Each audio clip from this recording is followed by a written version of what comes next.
স্থানীয় সরকার নির্বাচনটাও আমরা very professionally in a very credible manner আমরা করতে চাই এবং ওনার জন্য এই ব্যাপারে ওনার সহায়তা চেয়েছি আমরা যে আপনার সাহায্য চাই আমরা এবং আমরা নিরপেক্ষভাবে একটা নির্বাচনটা পরিচালনা করতে চাই আমরা যাতে নিরপেক্ষতা বজায় রাখতে পারি এবং আমাদের যে স্বাধীন সত্তা আমরা এটা বজায় রাখতে পারি এই ব্যাপারে আপনার সহায়তা চাই।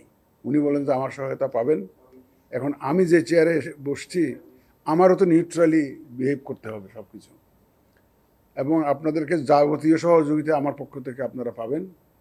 আপনারা যে কোনো বিষয়ে আপনারা যেটা চাচ্ছেন যে নিরপেক্ষতা আপনাদের কাছে কাম্য, আমিও চাই।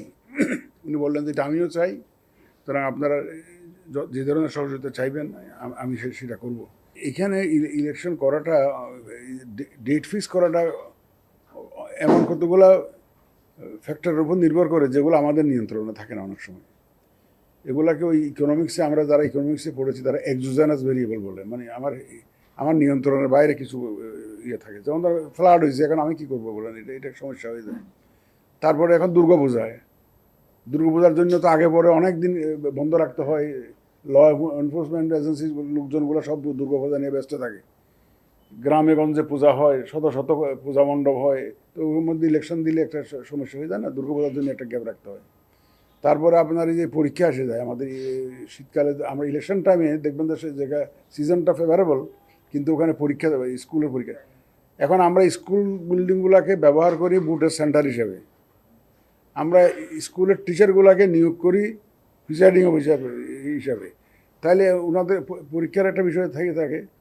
তো এখন এই পরীক্ষার বিষয়টি আমরা হয়তো সংশ্লিষ্ট মন্ত্রণালয়ের সাথে আলাপ করে একটু অ্যাডজাস্ট করার চেষ্টা করব ইনশাল্লাহ। তবে এটা নিশ্চিত যে আমাদের এই বছরের মধ্যে শুরু করতে হবে। কিছু আইনি বিষয় আছে এখানে, এই বছরের মধ্যে শুরু করতে হবে। এবং এই বছরের মধ্যে যদি শুরু করতে চাই, কারণ আমার যেহেতু পার্টিকুলারলি ওই যে ঠাকুরগাঁওয়ের জন্য আবার একটা বাই ইলেকশন আছে, ওটাও আমার 90 দিনের মধ্যে শেষ করতে হবে। এটা 90 দিনের মধ্যে শেষ করতে গেলে তাহলে এটা যাতে ক্ল্যাশ না হয়, কারণ আমার তো ইউনিয়ন পরিষদ তো ঠাকুরগাঁও আছে, যাতে ক্ল্যাশ যাতে না হয় সেটা ইনশিওর করে আগাতে হচ্ছে আমাদেরকে। তো ইন এনি কেস আমার মনে হয় আমরা এই সেপ্টেম্বরের মধ্যে একটা শিডিউল দিতে পারবো। আমি মনে, কারণ এখন দেখেন অনেকে কনসেপ্টুয়ালি এটা অনেক ভুল করে, যে একটু খেয়াল করতে হবে যে আমরা শিডিউল যদি এখানে সেপ্টেম্বর অক্টোবরে দেই, ফর এক্সাম্পল একাডেমিক্যালি স্পিকিং, ইলেকশনটা তো যাবে হবে আগামী বছর যেয়ে পড়ে। আগামী বছর ইলেকশন করলে আমাকে কিন্তু এই বছরের শিডিউলটা দিতে হবে, বুঝছেন তো? তো সুতরাং আশা করছি যে আমরা হয়তো এই মাসের মধ্যে, এই মাস মানে সেপ্টেম্বর মাসের মধ্যে হয়তো শিডিউলটা ঘোষণা করতে পারবো। তাহলে আলটিমেটলি গিয়ে বছরের শেষে আবার কিছু হয়তো আগামী বছরে চলে যেতে পারে। আবার আগামী বছরের অসুবিধাটা হলো, দেখেন ওই যে ফেব্রুয়ারি মাসে আবার রমজান এসে যাবে আমার ফার্স্ট উইকের শেষের দিকে রমজান এসে যাবে, তো রমজানে তার ইলেকশন করতে পারবো না।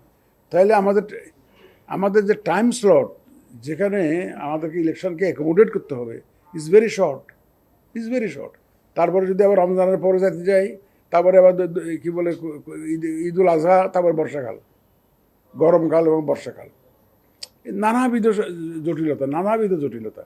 আর আমাদের ধরেন কোনোখানে যদি কোনো একটা ধরেন আমরা যদি বিবেচনা ইচ্ছা করেও বাদ দিতে হয়, আমাদের যে সম্ভব না অ্যাকোমোডেট করা, দেখবেন যে অনেক ধরনের এখানে সমালোচনা শুরু হয়ে যাবে যে ওই স্কুলের পরীক্ষাটা চিন্তা করলো না, ওইটা করলো না, দুর্গাপূজা দেখলো না, বর্ষাকাল দেখলো না, তারপরে হয়তো নানাবিধ কথাবার্তা বলতে পারবে। আমাদের কথার তার শেষ নাই, বুঝছেন না?